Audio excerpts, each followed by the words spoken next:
اب آپ اس مبارک سلسلے کا چھٹا حلقہ سماعت فرمائیں۔ کو بھلائی کا حکم کرو اور برائی سے روکو، ورنہ تو تم مسلمان نہیں بن سکتے۔ اب سیدنا صدیق رضی اللہ تعالی عنہ چلے، حضرت عثمان کے پاس آئے، ان پہ اسلام پیش کیا، فاسلم عثمان، حضرت عثمان بھی مسلمان ہو گئے۔ پھر حضرت سعد بن ابی وقاص کے پاس آئے، ان پہ اسلام پیش کیا، حضرت سعد بھی مسلمان ہو گئے۔ عبد الرحمن بن عوف کے پاس آئے، ان پہ اسلام پیش کیا، وہ بھی مسلمان ہو گئے۔ حضرت طلحہ کے پاس آئے، ان پہ اسلام پیش کیا، وہ بھی مسلمان ہو گئے۔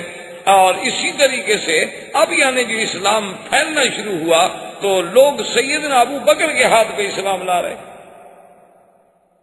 اور پھر فقراء میں سے، ضعفاء میں سے حضرت عمار، یاسر، سمیہ، صہیب، خباب، یہ سب اسلام لے آئے۔ حضور صلی اللہ علیہ وسلم نے اب اللہ کے حکم کے مطابق، کیونکہ اب تو اللہ نے حکم دے دیا تھا نا کہ انذر، اب تو لوگوں کو ڈرائیں، اب تو لوگوں کو دعوت دیں، اب تو آپ لوگوں کو پیغام الہی پہنچائیں اور دعوت توحید دیں، اور جو نہ مانے ان کو عذاب جہنم سے ڈرائیں، کیونکہ نبی کا تو وظیفہ ہی بشیر و نذیر ہوتا ہے کہ ماننے والوں کو بشارت دے اور انکار کرنے والوں کو ڈرائے۔ تو حضور صلی اللہ علیہ وسلم کے بارے میں آتا ہے کہ آپ نے ایک دن یہ کیا کہ صبح جو تھا جبل ابی قبیس پہ چڑھ گئے۔ آپ تو جانتے ہیں یہ مکے کا حجر اسود کے سامنے جو پہاڑ ہے جس پہ اب محلات بنے ہیں، یہ جبل ابی قبیس، اور اس پہاڑ کی بھی اپنی شان ہے کہ ھذا اول جبل وضع علی الارض، یہ دنیا کے پہاڑوں میں سب سے پہلا پہاڑ ہے جو زمین میں رکھا گیا، باقی پہاڑ سب بعد میں رکھے۔ حضور صلی اللہ علیہ وسلم جبل ابی قبیس پہ چڑھے، اور عربی زبان میں اس زمانے میں رواج تھا کہ اگر صبح کے وقت میں یا کوئی خطرناک بات کہنی ہو، لوگوں تک پہنچانی ہو، تو سپیکر یا مواصلات کے ذرائع تو نہیں تھے، لوگ اونچی جگہ پہ کھڑے ہو جاتے اور کہتے واہ صباحا۔ اب حضور نے 2-3 دفعہ جب آواز لگائی، سارے مکے والے بھاگے، کیونکہ وہ تو جانتے تھے کہ اللہ کا نبی ہے، محمد الرسول اللہ۔ نبی بھی مانتے تھے کہ صادق الامین، تو مانتے تھے کہ سچا ہے، امانت والا ہے، دیانت والا ہے، اور جس نے 40 سال میں کبھی اپنی زبان مبارک سے غلط بات نہیں کی، اور وہ کبھی پہاڑ پہ نہیں چڑھے، انہوں نے ایسا تو کبھی نہیں کیا۔ سب کے سب قریش دوڑے، بنو ہاشم دوڑے، بنو مخزوم دوڑے، سب دوڑے۔ آئے تو کیا دیکھتے ہیں کہ سرکار دو عالم صلی اللہ علیہ وسلم سیدنا محمد الرسول اللہ پہاڑ پہ کھڑے ہیں، اور سارے قریب آ گئے، اور آپ نے فرمایا کہ سرداروں، قریشیوں، مکے والوں، ایک بات بتاؤ، اگر میں تمہیں یہ خبر دوں کہ اس پہاڑ کے پیچھے تمہارا دشمن جو ہے لشکر لے کے بیٹھا ہوا ہے اور حملہ کرنے والا ہے، کیا تم میری خبر کو مان لو گے؟ تو انہوں نے کہا کہ جی بالکل مان لیں۔ یعنی اتنی بڑی اہم خبر کہ ابھی پہاڑ کے پیچھے دشمن فوجیں لے کے یہاں تک پہنچ گیا ہے، ابھی بس چڑھائی کرے گا تم پر، اتنی بڑی خبر اگر میں دوں تو میری خبر کو مان لو گے؟ انہوں نے کہا جی بالکل مان لیں گے، کیسے نہیں مانیں گے؟ ما جربناک الا صادقا عادلا، ہم نے تو 40 سال میں حضور آپ کو سچا پایا، ہم نے تو آپ کو عدل والا، انصاف والا پایا ہے، کبھی آپ کی زبان مبارک سے ہم نے کوئی جھوٹی بات سنی ہی نہیں، تو کیسے نہیں مانے؟ تو حضور نے فرمایا پھر سنو، میں تمہیں ایک کلمہ سکھلاتا ہوں، اگر وہ تم مان لو نا، صرف عرب تو عرب، عجم بھی تمہارے غلام ہو جائیں، صرف عرب نہیں، عرب تو معمولی سی بات، قد دانت لکم العجم، پورا عجم تمہارے دروازوں پہ سرنگوں ہو جائے گا۔ انہوں نے کہا علمنا یا رسول اللہ، علمنا یا محمد، جلدی کریں بتائیں ایسا کون سی بات ہے، ہم تو بالکل ماننے کے لیے تیار ہیں، کیونکہ عربوں کو سرداری کا تو بڑا شوق تھا نا مکے والوں کو۔ انہوں نے کہا اتنی بڑی سرداری کہ پورا عجم بھی ہماری قیادت مان لے؟ حضور نے کہا بالکل۔ تو انہوں نے کہا حضور پھر دیر کس بات کی ہے، مہربانی کرو ہمیں جلدی بتاؤ۔ نے فرمایا قولوا لا الہ الا اللہ تفلحوا، مکے والوں پھر یہ سب غیر اللہ کو چھوڑ، پھر تمام آلہہ باطلہ کو دلوں سے نکال کے ایک واحد معبود کا اقرار کرو۔ اب جب حضور نے دعوت توحید دی، اتنے گرم ہوئے کہ آپ کا بالکل حقیقی چچا ابی لہب، جس کی کنیت تھی، نام اس کا ابی لہب نہیں تھا، ابی لہب کنیت تھی، نام اس کا عبد العزیٰ تھا، کیونکہ عرب میں یہ رواج ہوتا ہے، ایک نام ہوتا ہے، ایک کنیت ہوتی ہے اور ایک لقب۔ تو اس کا نام تو عبد العزیٰ تھا، لیکن کنیت ابی لہب تھی۔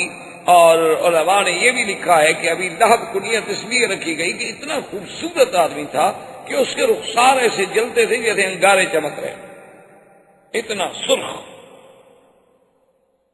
تو اس نے، بدبخت نے، سرکار دو عالم صلی اللہ علیہ وسلم کی شان میں سب سے پہلی جو گستاخی کی تو ابی لہب نے کی، کہا کہ تبًا لک لہذا جماعتنا، کہنے لگا نعوذ باللہ، ہلاکت ہو آپ کے لیے، آپ کے ہاتھ ٹوٹ جائیں۔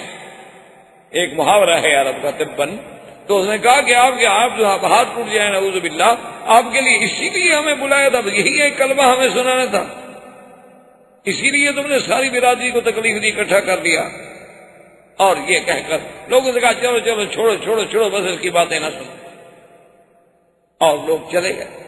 اسی لیے اللہ نے قرآن پاک میں اپنے مدنی پاک کی شان میں جو اس نے اہانت کی تھی، ایسا بدلہ لیا دنیا میں بھی کہ قیامت تک اس پر لعنت برستی رہے کہ تبت یدا ابی لہب وتب ما اغنی عنہ مالہ وما کسب سیصلی نارا ذات لہب وامرأتہ حمالۃ الحطب فی جیدہا حبل من مسد۔ تو اللہ نے قرآن پاک میں اتارا تو ابی لہب یہ کہہ کے آ گیا، لیکن اب کافروں نے حضور صلی اللہ علیہ وسلم کے مقابلے پر آنے کی سوچنی شروع کر دی کہ بھئی یہ تو روز توحید کی بات کر رہا ہے، کبھی سنتے ہیں حضرت عثمان مسلمان ہو گئے، کبھی سنتے ہیں عبد الرحمن ابن عوف مسلمان ہو گئے، کبھی ہم سنتے ہیں کہ طلحہ مسلمان ہو گئے، اب مقابلے میں تم۔ اور حدیث پاک میں آتا ہے کہ سب سے بڑا بدبخت ملعون ابی جہل، جو اپنے آپ کو ابی الحکم کہلاتا تھا، عمرو ابن حشام نام تھا، اور کنیت اس نے ابی الحکم رکھی ہوئی تھی کہ فیصلوں کا باپ، کہ اتنا بڑا فیصلے کرنے والا، لیکن اصل تو وہ ابی جہل تھا۔ ایک دن میرے آقا طواف کر رہے ہیں اور قریش جو تھے طواف کے کناروں پہ بیٹھے ہیں، اور جب حضور ان کے قریب گزرتے ہیں تو اللہ معاف فرمائے اپنی اپنی زبان میں انتہائی نازیبا باتیں حضور سے کہتے ہیں، لیکن وہ دامنے، وہ یعنی کوہ استقامت، وہ صبر و استقامت کا پہاڑ، وہ رحمت دو جہاں کہ جس کی زبان کے مبارک سے کبھی دشمن کے لیے بھی کوئی گندی بات نہ نکلی، وہ رسول عربی، وہ رسول عربی، وہ نبی الامی الہاشمی، وہ رحمت للعالمین کہ جو فرماتے تھے انما بعثت رحمتا، اللہ نے مجھے رحمت بنا کے بھیجا ہے۔ آپ فرماتے تھے میں کیسے کسی کو لعنت کروں، اللہ نے مجھے لعنت کرنے والا بنا کے نہیں بھیجا۔ ابو جہل نے ایسی بدبختی نے گستاخی کی حضور کی شان میں جو ناقابل نقل ہے۔ اللہ اکبر۔ اور حضور کوئی جواب نہیں دے، حضور صلی اللہ علیہ وسلم سنتے ہیں اور اپنے طواف۔ آخر ابو جہل نے سامنے آ کر دھمکی دی، ایک عورت دیکھ رہی تھی، اسے احساس ہوا کہ اب یہ قریش اتنے گرم ہیں، معلوم ہوتا ہے کہ یہ لازماً حضرت محمد رسول اللہ صلی اللہ علیہ وسلم کو تکلیف پہنچائے، تو اب عورت بیچاری مقابلہ تو نہیں کر سکتی۔ ایک روایت مبارک میں آتا ہے کہ اس عورت نے جا کے سیدہ فاطمہ الزہرا سے کہا، اور بی بی فاطمہ الزہرا جب آئی اس نے دیکھا کہ میں بھی ایک عورت کا کیا مقابلہ کروں، تو انہوں نے جا کے حضرت صدیق کو خبر دی، اور حضرت صدیق آئے اور کافروں کے اور حضور کے درمیان میں آ کے دیوار بن ظالمو، بات نہ مانو، تمہاری مرضی، لیکن تمہیں یہ کیا بات ہے کہ تم لڑنے اور مرنے پہ آمادہ۔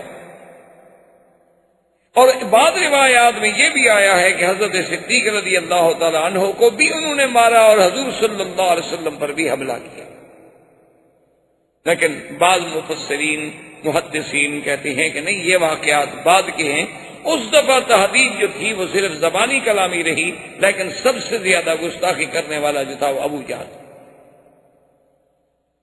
اب جناب جب ابو جہل کے بارے میں اس عورت نے تو سن لیا تھا نا کہ ابو جہل کیسی کیسی باتیں کہہ رہا ہے حضور کو، تو وہ دوڑی ہوئی گئی تو اس نے جا کے سیدنا حمزہ رضی اللہ تعالی عنہ کو کہا کہ حل سمیتا، تمہیں پتا ہے کہ ما قال ابی جہل نے آج کیا کیا؟ انہوں نے کہا کیا؟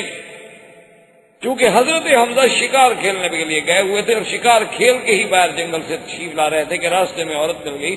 اس نے کہا آج تو اس نے ایسی ایسی باتیں کی، اتنی نعوذ باللہ سب کو شتم کیا اور اتنی تہدید کی اور اتنی دھمکیاں دی کہ زمین پھٹ جاتی، لیکن کوئی بھی حضور کی طرف سے جواب دینے والا نہیں تھا اور حضور صبر کر کے سنتے رہے. حضرت حمزہ کا خون کھول گیا. اب اسلام تو نہیں رہے تھے، مسلمان نہیں ہوئے. حضرت حمزہ نے اپنا شکار وکار وہیں پھینکا اور دوڑے تلوار لے کر اور پوچھا آئین ابی جہل، ابا جہل کا. نے کہا وہ دار الندوہ میں بیٹھا ہے. تو دار الندوہ میں پہنچے اور آتے ہوئے ابی جہل کے سر پہ تلوار الٹی کر کے ماری کہ اس کے سر کو زخمی کر دیا اور خون بہہ گیا. انہوں نے کہا حل تسب محمد، خبردار تم محمد مصطفیٰ کو گالیاں دیتے ہو. اللہ کے نبی کے خلاف کوئی اگر زبان ہلے گی تو میں زبان کھینچ لوں گا. تم نہ مانو ان کی بات کو، لیکن یہ تمہیں کس نے حق دیا ہے کہ گالیاں دو؟ تمہیں نہیں پتا کہ میں ابھی زندہ ہوں؟ تمہیں نہیں پتا کہ حمزہ ابھی دنیا میں موجود ہے؟ اور اس کو مار کر بنی مخزوم کو جب پتا چلا تو وہ وہاں سے تلواریں لے کے نکلے حضرت حمزہ کے مقابلہ کرنے کے لیے. بنو مخزوم جو تھا وہ قبیلہ تھا ابی جہل کا. اصل قبیلہ تو قریش تھا نا، پھر آگے شاخیں تھیں، کہیں بنو ہاشم تھے، کہیں بنو مخزوم تھے، کہیں بنو کلاب تھے، کہیں بنو، اصل تو قریش تھے. تو وہ جناب جب دوڑے تو ابو جہل آدمی تو بہرحال یعنی اپنی دنیاوی اعتبار سے تو بڑا سمجھدار تھا. اس نے اپنے قبیلے سے کہا کہ لا تفعلوا شیئا لا تقولوا شیئا، خبردار حمزہ کو کچھ نہ کہنا، زیادتی تو میری ہے، میں نے حضور کی شان میں گستاخی تو کی، گالیاں تو دی. اللہ کے نبی نے حضرت محمد رسول اللہ صلی اللہ علیہ وسلم نے تو مجھے کچھ نہیں کہا تھا، لیکن میں نے زیادتی کی. تو اب اگر حمزہ نے اپنی اس زیادتی کا بدلہ لیا ہے تو ٹھیک ہے، آخر حضرت حمزہ تو ان کے ابن عم ہیں. تو حضرت حمزہ اس خوشی میں پوچھتے ہوئے آئے کہ این محمد صلی اللہ علیہ وسلم، کہ محمد رسول اللہ کہاں؟ انہیں بتلایا گیا کہ حضور اپنے گھر میں. تو حضرت حمزہ رضی اللہ تعالی عنہ اسی عالم میں تشریف لائے اور آگے کہا کہ ابشر یا محمد، کہ محمد پاک مبارک ہو، میں نے تمہارا بدلہ لے لیا، انتقام لے لیا میں نے ابھی جہل سے کہ اس نے آپ کی شان میں زبان درازی کی، اور میں نے دار الندوہ میں سرداروں کے سامنے، روسائے کفار قریش کے سامنے اس کے سر پہ تلوار مار کے سر زخمی کر دیا. حضور چپ. تو حضرت حمزہ نے کہا حضور میں اتنا بڑا مقابلہ کر کے آ رہا ہوں، یعنی میں نے ابو جہل سے لڑائی لے لی، بنو مخزوم سے لڑائی لے لی، اور آپ کو خوشی نہیں ہوئی. آپ نے فرمایا حمزہ مجھے تو خوشی تب ہوگی جب تم کہو گے لا الہ الا اللہ. یہ بدلہ لینا تو معمولی سی بات، یہ تو تم نے میری ذات کا دفاع کیا ہے، تم نے میرے دین کا تو دفاع نہیں کیا. یہ تو میری ذات کے لیے تم کھول گئے، تمہارا خون کھول گیا، اور یہ تو قبیلوں کی بات ہے، قبیلے والے کی مدد کرتے ہیں. لیکن مجھے تو تب خوشی ہوگی جب تم میرے دین کے سپاہی بنو گے، میرے دین کا دفاع کرو گے. فشہد وقال فاسمع یا رسول اللہ اشہد ان لا الہ الا اللہ واشہد ان محمد رسول اللہ. انہوں نے کہا حضور پھر سن لیں، اگر آپ کو اسی پہ خوشی ہے تو پھر گواہ ہو جائیں گے میں بھی مسلمان ہوں. اب حضرت حمزہ بھی مسلمان ہو.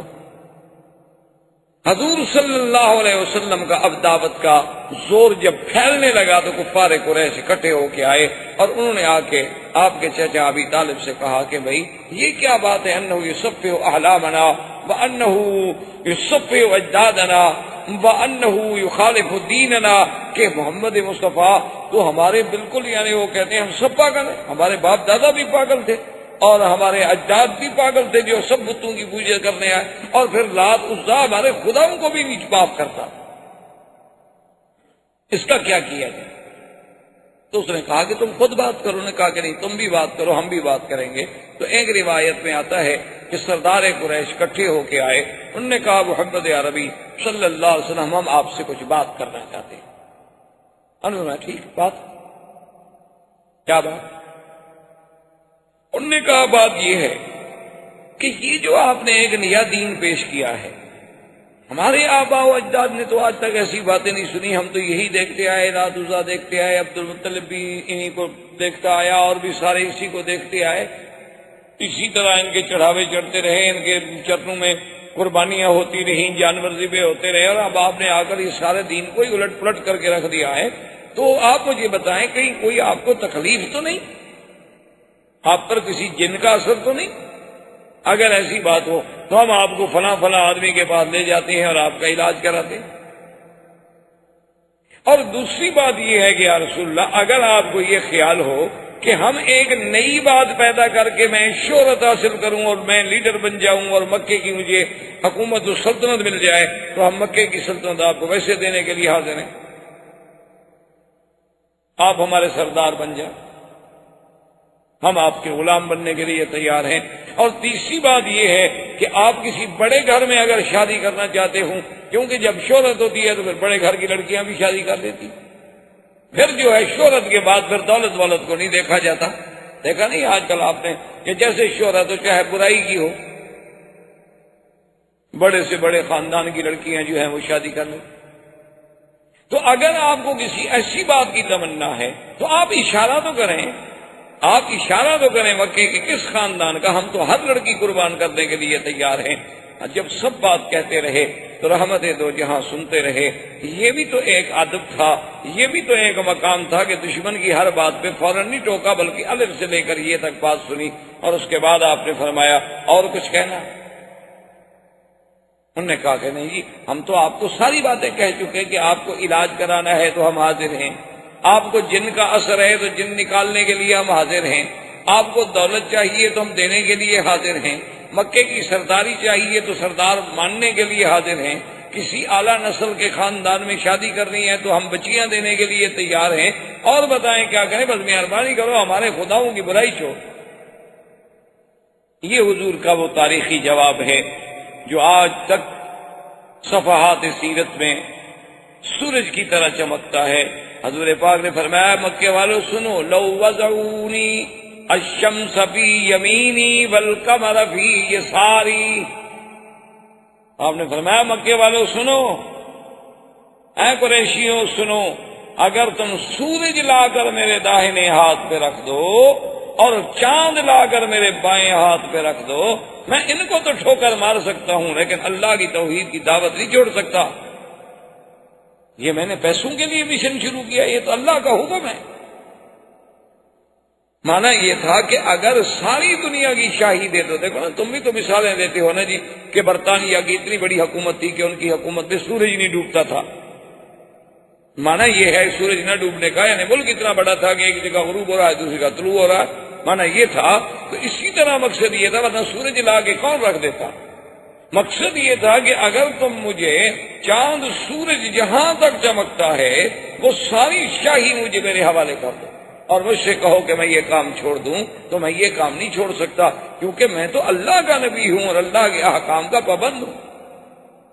اب اور مخالفتوں کا آغاز شروع ہوا۔ اب لوگوں نے کہا کہ کریں کیا، اور ساتھ ان کو یہ تکلیف ہوتی کہ عجیب بات یہ ہے کہ جو بھی حضور کے قریب جاتا ہے وہ فوراً مسلمان ہو جاتا ہے، جو نفرت ہے ان قریب نہیں جاتا، کیونکہ آپ اگر اینک پہن لینا جی سرخ شیشے والی تو پورا علاقہ آپ کو سرخی نظر آئے گا، اور سبز پہنے تو سبز نظر آئے گا۔ جب آنکھوں پہ بغض کی اینک چڑھی ہو پھر تو نبی کا نبوت بھی سمجھ نہیں آتی نا۔ تو انہوں نے کہا کہ جی اب کیا کریں، سمجھ نہیں آتی یہ بات کیا ہے، آخر حضور کے پاس نہ تو پیسہ ہے اور نہ حضور کے پاس کوئی بہت بڑی قوت ہے، طاقت ہے، عمار ہے، یاسر ہے، بی بی سمیہ ہے، صہیب ہے، خباب ہیں، ابی ذر ہیں، غریب لوگ غلام ہیں، تو اس کے باوجود آخر حضور کی بات کا اتنا اثر کیا ہے۔ تو ایک دن سارے سردار بیٹھے تھے، کہنے لگے کوئی حل کریں کہ مسئلہ کیا ہے۔ تو ولید ابن المغیرہ نے کہا کہ ایسا کرو تم مجھے چھوڑو، میں جا کے بات کرتا ہوں اور پھر میں آگے تمہیں حقیقت بتلاتا ہوں کہ حقیقت کیا ہے۔ کہ ولید ابن المغیرہ وہ ہیں جو حضرت خالد کے باپ، اور یہ قریش مکہ کا بہت بڑا سب اور دولت کے اعتبار سے بھی بہت بڑا آدمی تھا اس زمانے میں۔ مکے سے لے کر طائف تک اس کے باغات تھے اور زمینیں تھیں اور پیسہ تھا، اسی لیے وہ بڑی فخر کرتا تھا انا الولید ابن الولید، میں اکیلا ہوں دنیا میں۔ تو وہ آیا حضور کی خدمت میں آ کے بیٹھ گیا، کہنے لگا حضور میں نے آپ سے باتیں کر لی ہیں، اور میں بتاؤ کیا بات ہے؟ اس نے پھر وہی ساری باتیں دہرائی کہ جی آپ کیوں ہمیں جھوٹا کر رہے ہیں، آپ کیوں ہمارے خداؤں کی تذلیل کر رہے ہیں۔ حضور سنتے رہے، جب بات ختم ہو گئی حضور نے فرمایا ولید تم نے بات ختم کر لی؟ تو ولید نے کہا کہ ہاں یا محمد میں نے بات ختم کر لی۔ آپ نے فرمایا اچھا بیٹھو اب میری بات بھی سن۔ حضور صلی اللہ علیہ وسلم نے اللہ کے قرآن کی سورت فصلت پڑھی۔ جب حضور نے قرآن پڑھنا شروع کیا تو اس آیت میں، ان آیات میں ایک آیت یہ بھی تھی کہ کیا تم اس مقام پر جانا چاہتے ہو کہ جیسے قوم عاد پہ اللہ کا عذاب آیا تم پر بھی آئے؟ جب یہ آئے تو اس کا ناشدتک باللہ وبالرحم یا محمد، تمہیں اللہ کی قسم، تمہیں ہماری رشتہ داری کی قسم، بس کریں میں نہیں برداشت۔ اور وہاں سے ولید دوڑا اور سیدھا گھر۔ وہ ندبے میں قریش وہاں بیٹھے ہیں، انتظار کر رہے ہیں، اور ولید دوڑا سیدھا گھر۔ اب قریشیوں نے کہا کہ ہاں صبا ولید، معلوم یہ ہوتا ہے کہ ولید پر بھی اللہ کے نبی کا اثر ہو گیا۔ دیکھو نا وہ ادھر آنا تھا نا ہمیں جواب دینے کے لیے، ہمارے بجائے وہ گھر چلا گیا، معلوم ہوتا ہے کہ وہ بھی گیا۔ اب ابو جہل لے کے وہاں پہنچا، اس نے کہا تمہیں کیا ہو گیا؟ کیا تم بھی سبو تھا؟ تم نے بھی دین محمد مصطفیٰ اختیار کر لیا اور باپ دادے کے دین کو چھوڑ دیا؟ اس نے کہا چھوڑو ان باتوں کو، یہ باتیں نہ کرو۔ تو اس نے کہا کہ جادوگر ہے؟ اس نے کہا کیا کہتے ہو؟ میں سب سے زیادہ جادو کو جاننے والا ہوں۔ انہوں نے کہا شاعر ہے؟ انہوں نے کہا واللہ انا اعرف بکلام الشعراء، میں زیادہ شعراء کو جاننے والا ہوں۔ انہوں نے کہا جادوگر بھی نہیں، شاعر بھی نہیں، تو کاہن ہے؟ انہوں نے کہا چھوڑو کیا کہتے ہو، کاہن گندے پلید رہنے والے لوگ ہیں، محمد عربی کا کہانت سے کیا تعلق ہے؟ اس نے کہا آخر وہ کیا ہے؟ اس نے کہا بات سنو، وہ جو کہتا ہے کہتا سچ ہے، اور جو قرآن اس نے پڑھا ان علیہ لحلاوۃ، خدا کی قسم اس میں ایسی مٹھاس تھی، وَإِنَّ عَلَيْهِ لَتَلَاوَةٌ وَإِنَّ أَعْلَاهُ لَمُخْبِرٌ وَإِنَّ أَسْفَلَهُ لَمُغْدِقٌ۔ وہ تو ایسا کلام تھا کہ اس نے تو میرا سب کچھ اڑا کے رکھ لیا، اور میں تو یہ سمجھا کہ کہیں اب عذاب ہم پر نازل نہ ہو جائے۔ خدا کی قسم وہ جو کہہ رہا ہے وہ کسی بندے کا کلام نہیں۔ انہوں نے کہا دیکھا ہم تو کہتے تھے نا اچھا تم بھی تو اب جا رہے ہو نا؟ انہوں نے کہا نہیں میں نے خیر اپنا دین تو نہیں چھوڑا، لیکن جو بات سچی ہے وہ شاعر نہیں، وہ ساحر۔ تو اب ابو جہل نے اسے تانے دے کر روکنے کی کوشش کی کہ اس کو غیرت دلاؤ کہ اچھا یار تم تو بڑے سردار بنتے تھے، ایک بات سنی اور تم بھی ختم ہو گئے۔ نہیں میں اپنے دین پہ قائم ہوں۔ ضد میں آ گیا نا پھر۔ ابو جہل جانتا تھا کہ اس کی غیرت کو بھارو گا نہیں، یہ تو کیا ہاتھ سے، یہ بھی مسلمان ہوتا ہے، کیونکہ جو بھی حضور کے قریب جاتا ہے اور جو بھی حضور صلی اللہ علیہ وسلم کے پاس بیٹھتا ہے اور جو بھی سرکار دو عالم کی زبان مبارک سے اللہ کا کلام سنتا ہے وہ تو اسی وقت ختم ہو جاتا ہے۔ اور کیسے نہ ہو، کلام اللہ کا ہو اور زبان محمد کی ہو صلی اللہ علیہ وسلم۔ یعنی آپ اندازہ فرمائیں کہ آج صدیاں بیت گئیں، آج ایک اچھا قاری قرآن پڑھے تو انسان کا دل جھوم جاتا ہے، لیکن وہ کتنا خوش نصیب لوگ ہوں گے کہ جنہوں نے خود اللہ کا قرآن بدلسان محمد مصطفیٰ سنا ہوگا صلی اللہ علیہ وسلم۔ وما علینا الا البلاغ۔ برادران اسلام، الحمدللہ اللہ تبارک و تعالیٰ کے رحمت سے پچھلے کئی دروس میں ہم نے سیرت رسول پاک صلی اللہ علیہ وسلم کے عنوان پہ معروضات پیش کیے ہیں۔ تو حضور صلی اللہ علیہ وسلم کی بعثت سے قبل کے احوال، پھر حضور صلی اللہ علیہ وسلم کے ولادت سے قبل کے مبشرات، پھر حضور صلی اللہ علیہ وسلم کی ولادت کے احوال، اور اس کے بعد حضور صلی اللہ علیہ وسلم کا دور رضاعت، اور پھر حضور صلی اللہ علیہ وسلم کے بچپن کے احوال، اس کے بعد حضور صلی اللہ علیہ وسلم کی شباب اور آپ کے اسفار، سب سے پہلا سفر شام کے بارے میں، اور پھر سیدہ خدیجہ رضی اللہ تعالی عنہا سے آپ کا نکاح مبارک، بنائے کعبہ میں آپ کی شرکت، قریش مکہ کے اہم ترین معاملات میں آپ کا ایک حکم اور ایک فیصل کا کردار، پھر حضور صلی اللہ علیہ وسلم کا علیحدگی اور خلوت کا محبوب فرمانا، پھر حضور صلی اللہ علیہ وسلم کا علیحدہ اس دور میں غار حرا میں جا کے عبادت فرمانا، اور غار حرا کی اس دور میں جبریل علیہ السلام کا آپ پر سب سے پہلی دفعہ اترنا،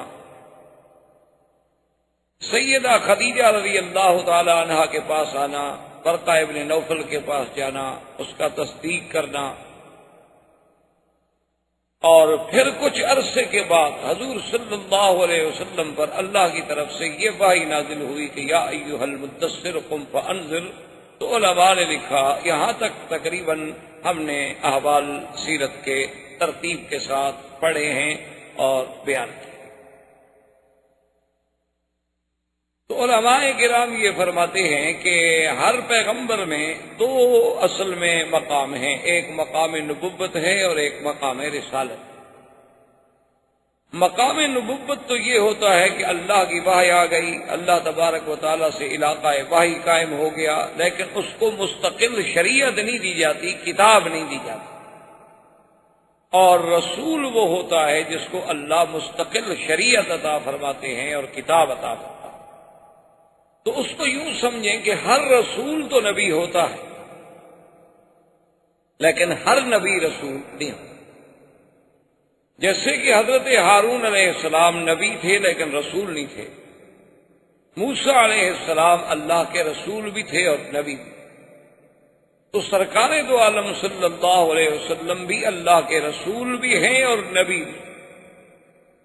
تو اب علماء یہ فرماتے ہیں کہ جب غار حرا میں پہلی آیتیں اتری، اقرا باسم ربک الذی خلق خلق الانسان من علق، 5 آیتیں جب اتری تو وہ کہتے ہیں نبئ رسول اللہ، یعنی حضور کو نبوت مل گئی کہ اللہ کی وحی کا سلسلہ آپ کے ساتھ شروع ہو گیا۔ اور جب اللہ نے کچھ عرصے کے بعد پھر یہ آیت مبارک اتاری کہ یا ایھا المدثر قم فانذر، اے کپڑے میں لپٹنے والے میرے محبوب اٹھیں، اب آپ لوگوں کو ڈرائیں۔ تو اب معنی یہ ہے کہ رسالت کی ابتدا ہو، کیونکہ نبوت میں تو وحی کا تعلق تھا، رسالت میں حکم انذار جب شروع ہوا تو معنی یہ، اس لیے بعض علماء اس کو عربی میں کہتے ہیں نبئ باقرا وارسل بالمدثر، کہ حضور صلی اللہ علیہ وسلم کو نبوت کا شرف تو مل گیا جب آپ پر اقرا نازل، اور جب آپ پر سورت مدثر نازل ہوئی تو پھر حکم انذار ملا کہ اب آپ لوگوں کو ڈرائیں، لوگوں کو اللہ کے عذاب سے بچائیں، لوگوں کو جہنم سے ڈرائیں، لوگوں کو جنت کی بشارات دیں۔ تو اب جناب یہ احکام آئے۔ اسی طرح حکم آیا انذر عشیرتک الاقربین، کہ اپنے عزیزوں کو اور اپنے رشتہ داروں کو بھی آپ ڈرائیں۔ تو اب حضور صلی اللہ علیہ وسلم نے فرائض رسالت کی ادائیگی کے لیے آپ نے کام شروع کروایا۔ اسی ضمن میں حضور صلی اللہ علیہ وسلم پر سب سے پہلے ایمان لانے والوں میں، یعنی آپ یوں سمجھ لیں آسانی کے ساتھ، جمہور کے ساتھ، یہ ہے کہ عورتوں میں سب سے پہلے ایمان لانے والی سیدہ خدیجہ الکبریٰ ہیں، اور بچوں میں سب سے پہلے ایمان لانے والے حضرت علی ہیں، اور اسی طرح بڑوں میں سب سے پہلے ایمان لانے والے سیدنا ابی بکر رضی اللہ تعالی عنہ ہیں، اور غلاموں میں سب سے پہلے ایمان لانے والے حضرت زید، حضرت خباب، وہ حضرات ہیں، اور پھر حضرت ابو بکر کی دعوت پر حضرت عثمان، حضرت زبیر، حضرت طلحہ، حضرت عبد الرحمن ابن عوف اسلام لے آئے۔ انہوں نے اسلام قبول کیا لیکن ان کو دعوت دینے والے سیدنا ابی بکر۔ اب حضور صلی اللہ علیہ وسلم کے گھر میں سے آپ کی صرف بیوی نہیں بلکہ آپ کی بیٹیاں بھی آپ پر اسلام لے آئیں، 4 بیٹیاں ایمان لے آئیں، اور جہاں تک حضور کے بیٹوں کا تعلق ہے انہیں تو بڑی عمر ہی نہیں ملی۔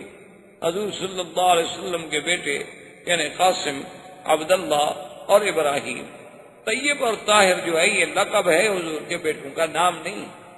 حضور صلی اللہ علیہ وسلم کے بیٹے جو ہیں وہ 3 تھے۔ سب سے بڑے بیٹے قاسم تھے، اس کے بعد عبداللہ تھے، اور اس کے بعد ابراہیم۔ یہ عبداللہ جو ہیں ان کو حضور محبت سے طیب پکارتے تھے، اور آپ کی والدہ جو تھی سیدہ خدیجہ وہ آپ کو طاہر کہتی، تو یہ آپ کے القاب تھے، لیکن الگ نام نہیں تھے حضور کے بیٹوں۔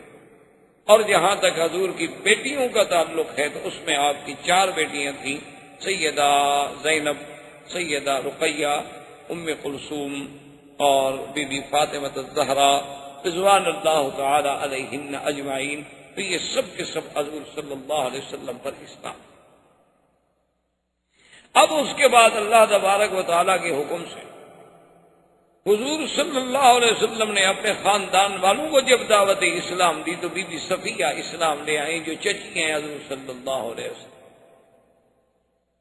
اور اسی طرح فقراء میں اور ضعفاء میں وہ حضرت بلال رضی اللہ تعالیٰ عنہ، اسی طرح بی بی سمیہ، اسی طرح حضرت عمار، اسی طرح حضرت یاسر، اسی طرح حضرت خباب، اسی طرح حضرت صہیب، یہ سب فقراء اور ضعفاء مکہ کے لوگ تھے جو آپ پر اسلام لے آئے۔ اب حضور صلی اللہ علیہ وسلم کی یہ دعوت کی آواز جب باہر نکلی، کیونکہ یہ اعزاز اور شرف اب جو میرے آقا کو ملا تھا کہ پہلے تو جو بھی پکارتا تھا محمد ابن عبداللہ، محمد ابن عبداللہ، لیکن جب اللہ کی وحی آ گئی، جب آپ کا زمانہ بعثت ہو گیا، تو اب حضور صلی اللہ علیہ وسلم پھر صرف محمد ابن عبداللہ نہیں بلکہ محمد الرسول اللہ ہو۔ تو اب حضور صلی اللہ علیہ وسلم کی جب دعوت کی آواز ذرا باہر جانے لگی تو ایک عجیب واقعہ پیش آیا کہ حضرت ابی ذر رضی اللہ تعالی عنہ، یہ ابی ذر رضی اللہ تعالی عنہ جو ہیں یہ بھی حضور کے بڑے شان والے صحابہ ہیں، اور یہ ان صحابہ میں ہیں جو زہاد تھے، جو بڑے زاہد تھے، بڑے عابد تھے، اور یہ ان لوگوں میں ہیں کہ جو آج کا کھانا کل کے لیے رکھنے کو بھی جائز نہیں سمجھتے۔ یعنی حضرت ابی ذر جو تھے ان کا اتنا اس بات پہ یقین تھا، وہ کہتے تھے کہ مسلمان کو کیا ضرورت ہے کہ کل کے لیے کھانا بچا کے رکھے، کوئی پتہ نہیں ہم کل زندہ بھی رہیں گے کہ نہیں رہیں، تو کیا ضرورت ہے ہم خواہ مخواہ کھانا رکھیں۔ ان کے نزدیک تو دوسرا جوڑا کپڑے بنانا جو ہے وہ بھی جائز نہیں تھا۔ تو حضرت ابی ذر بڑے عجیب اور بڑے شان والے صحابی گزرے ہیں رضی اللہ تعالی عنہ، ان کا اسلام بھی شان والا اور ویسے بھی شان والے۔ ایک دفعہ حضور صلی اللہ علیہ وسلم غزوہ میں جہاد میں تشریف لے گئے تو حضرت ابی ذر پیچھے رہ گئے، یعنی حضور کے ساتھ سفر نہ کر سکے۔ تو حضور کو بڑی تمنا تھی کہ ابی ذر رہ گئے، کیونکہ حضور کے ساتھ جہاد میں جانا کوئی معمولی سا شرف تو نہیں ہوتا تھا کہ جن لوگوں کو جہاد نصیب ہو اور بس صحبت محمد الرسول اللہ صلی اللہ علیہ وعلا آلہ وسلم۔ تو حضور صلی اللہ علیہ وسلم نے 1-2 دفعہ اپنے صحابہ سے بھی پوچھا کہ بھئی ابی ذر نہیں آئے، تو اب صحابہ کہیں کہ حضور وہ تو نہیں آئے۔ پھر حضور نے کچھ وقفے کے بعد پوچھا کہ اچھا ابی ذر نہیں آئے، تو صحابہ نے کہا کہ حضور وہ تو رہ گئے، خدا جانے کیا وجہ ہے، وہ تو سفر نہیں کر سکے اس دفعہ۔ تو پڑاؤ کر کے آپ کا قافلہ بیٹھا ہوا تھا، صحابہ آپ کے ارد گرد بیٹھے ہوئے تھے، دور سے غبار اڑتی ہوئی نظر آئی جیسے کہ کوئی ایک سوار آ رہا ہو۔ تو حضور نے جب نظر ڈالی دور تھے، ابھی کچھ نظر نہیں آ رہا تھا، صرف غبار اڑتی ہوئی نظر آ رہی تھی۔ تو آپ نے فرمایا کن ابا ذر، کہ خدا کرے تو ابو ذر ہو، یعنی آنے والا جو ہے خدا کرے تو ابی ذر ہو۔ تھوڑی دیر گزری تو بعد جا ابی ذر، حضرت ابی ذر حاضر ہو گئے۔ حضور نے فرمایا کہ ابی ذر تم عجیب آدمی ہو، قافلہ چلا آیا اور تم اکیلے رہ گئے۔ تو ابا ذر آپ نے فرمایا کہ تحیا وحدہ تعیش وحدہ وتموت وحدہ، کہ ابو ذر اچھا تمہاری زندگی عجیب ہے کہ اب تو معلوم یہ ہوتا ہے کہ تم زندہ بھی علیحدہ رہو گے، زندگی بھی علیحدہ گزارو گے، اور موت بھی تمہیں علیحدگی میں آئے گی۔ حضور صلی اللہ علیہ وسلم کی زبان مبارک سے لفظ نکل گئے۔ اب اللہ کے نبی کی زبان سے جو بات نکلے تو اللہ تو اس کو پورا فرما ہی دیتے ہیں۔ تو خدا کی شان یہ ہے کہ ابو ذر رضی اللہ تعالیٰ عنہ اپنے زہد کی وجہ سے سب سے الگ الگ تھلگ ہوتے تھے، حتیٰ کہ حضرت عثمان کے زمانے میں حضرت عثمان نے آپ کی آ کے منت کی، انہوں نے کہا حضرت ابی ذر آپ ناراض نہ ہوں، آپ کا مدینے میں رہنا بڑا مشکل ہو گیا، آپ تو روز فتویٰ دے دیتے ہیں کہ جس نے رات گھر میں روٹی رکھی ہے نعوذ باللہ وہ بھی اسلام سے نکل گیا، جس نے دوسرا جوڑا کپڑے بنائے نعوذ باللہ اس نے بھی اسلام کی مخالفت کی۔ تو یہ حضرت ہمارے لیے تو بہت مشکل ہے، آپ مہربانی کریں مدینہ منورہ سے باہر ہی کہیں ڈیرا لگائیں۔ تو حضرت ابی ذر مقام ربضہ پہ چلے گئے۔ مدینہ منورہ سے تھوڑا دور فاصلے پر ایک جگہ تھی جس کا نام ربضہ ہے، تو وہاں دیہات میں جا کے اکیلا گھر بنا کے بیٹھ گئے، اور جو بندہ گزرتا اس کو دین کی تبلیغ کرتے رہتے۔ اور اللہ کی شان یہ ہے کہ جب آپ کی موت کا وقت آیا تو بیوی کے سوا کوئی بندہ نہیں تھا، نہ وہاں کوئی بستی تھی نہ آبادی تھی، بس مدینہ شریف سے لوگ آتے تھے، آپ کے لیے کچھ کھجوریں لے آتے تھے، کچھ لے آئے تو آپ نے کھانا وانا کھا لیا، ورنہ بس پانی پر اور چشمے کے پانی پر گزارا ہوتا تھا۔ تو موت کا وقت جب قریب آیا تو بیوی گھبرانے لگی، تو آپ نے فرمایا کہ دیکھو گھبرانے کی بات نہیں، مجھے تو اللہ کے نبی نے دعا کی تھی کہ تم نے علیحدہ ہی رہنا، تو اب اللہ کے نبی کی دعا ہے، میں نے تو علیحدہ رہنا تھا، علیحدہ مرنا تھا، تو لہذا اگر میں مر جاؤں گھبرانے کی کوئی بات نہیں ہے، مجھے غسل دے دینا، اور یہ میری ایک چادر پرانی سی پڑی ہے اس کو میرے اوپر ڈال دینا، کفن بن جائے گا، اور میرے اس سڑک پر مجھے رکھ دینا اور کہہ دینا، اعلان کر دینا کہ ابھی ذرا حضور کا صحابی فوت ہو گئے، اب اللہ جانے، اللہ کا کام جانے، اللہ چاہیں گے تو کوئی جنازے پڑھنے والا بھیج دیں گے، نہیں تو کوئی جنگل کے جانور آ کے کھا جائیں گے۔ جب حضور نے فرمایا کہ تم نے علیحدہ مرنا ہے تو ہم نے مرنا تو علیحدہ ہے۔ تو آپ کی زوجہ محترمہ نے آپ کی وصیت کے مطابق آپ کی موت کے بعد آپ کو غسل دیا، کفن دیا، اعلان کیا کہ مات ابی ذر صاحب رسول اللہ صلی اللہ علیہ وسلم، کہ آج حضور کا وہ ساتھی، حضور صلی اللہ علیہ وسلم کا دیوانہ و پروانہ ابی ذر فوت ہو گیا ہے، یا اللہ تو جانتا ہے میں اکیلی عورت ہوں، میں کیا کر سکتا۔ فمر بہا رکب اصحاب رسول اللہ، تو تاریخ میں آتا ہے ابھی تھوڑی سی دیر گزری کہ صحابہ کا ایک لشکر وہاں سے گزرا، انہوں نے دیکھا کہ میت رکھی ہے، یہ کیا مطلب ہے سڑک پر اکیلی میت ہے۔ فلما سالوا فوجدوا ابا ذر، جب انہوں نے تحقیق کی تو ابی ذر کا جنازہ ملا تو بڑے خوش ہوئے، جنازہ پڑھا اور وہیں ابی ذر رضی اللہ تعالی عنہ کو دفن کیا۔ تو یہ ابی ذر کی زندگی بڑی عجیب و غریب زندگی۔ تو ابی ذر کہتے ہیں کہ مجھے اطلاع ملی کہ ایک نبی پیدا ہوئے ہیں جس کا نام محمد رسول اللہ صلی اللہ علیہ وسلم، ان کے بھائی تھے، ان کو انیس کہتے ہیں، انس کی تصغیر ہے انیس، تو جیسے سلیم، سلیم، انس، انیس، صحب، صحیب، تو ان کا نام انیس تھا، اور یہ بہت بڑے شاعر، حضرت ابی ذر رضی اللہ تعالیٰ عنہ کے بھائی جو تھے یہ بہت بڑے شاعر۔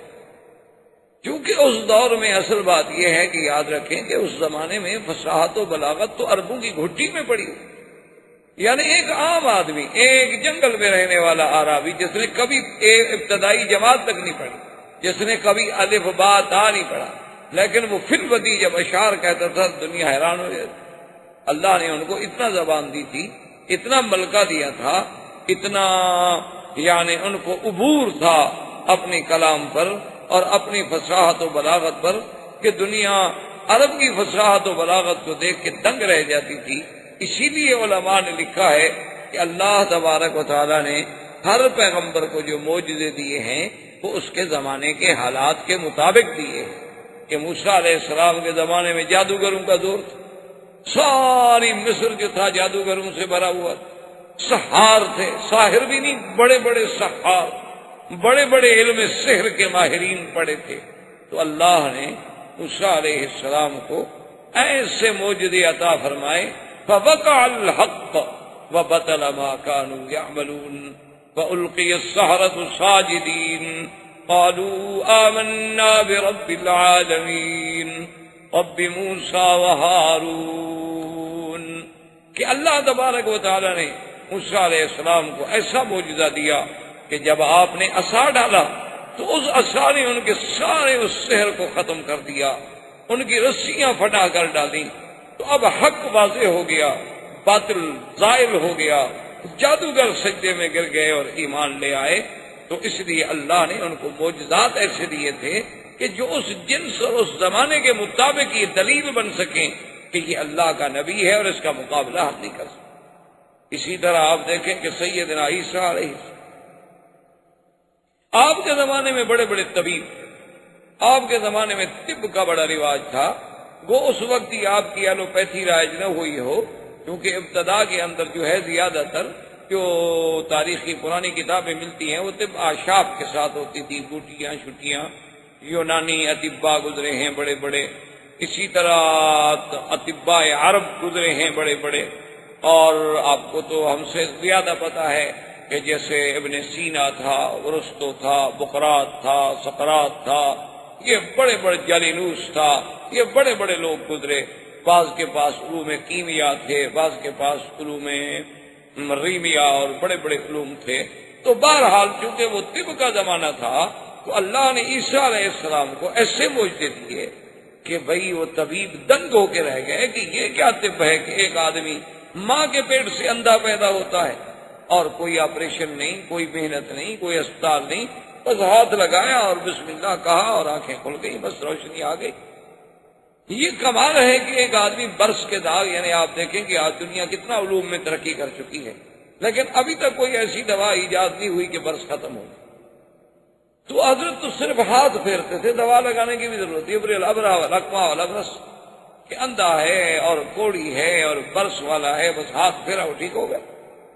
تو اس لیے وہ معجزات اس زمانے کے مطابق، اور میرے آقا رحمت دو جہاں سرکار دو عالم سیدنا محمد الرسول اللہ صلی اللہ علیہ وسلم کی بعثت کا جب زمانہ آیا تو اب دنیا اپنی معراج پہ پہنچ چکی تھی، یعنی وہ انسانیت جو ایک ابتدائی زمانہ طفولیت سے آدم علیہ السلام کے زمانے سے شروع ہوئی، اب وہ طفولیت، اب گویا وہ رضاعت، اب گویا وہ شباب، اب گویا وہ بچپن، اب وہ سارے ادوار گزار کے حضور کے زمانے میں پوری انسانیت اپنے مقام معراج پہ آ گئی تھی، اور فصاحت و بلاغت کا یہ عالم تھا کہ شعراء عرب اپنے کلام کو لے کے اللہ کے کعبے پہ لکھ کے لٹکا دیتے تھے کہ کوئی ہے مائی کا لال جو ہمارے اس بحر میں لکھے، ہمارے اس رجز کا جواب دے، ہماری اس نثر کا مقابلہ کرے، ہماری اس نظم کا مقابلہ کرے۔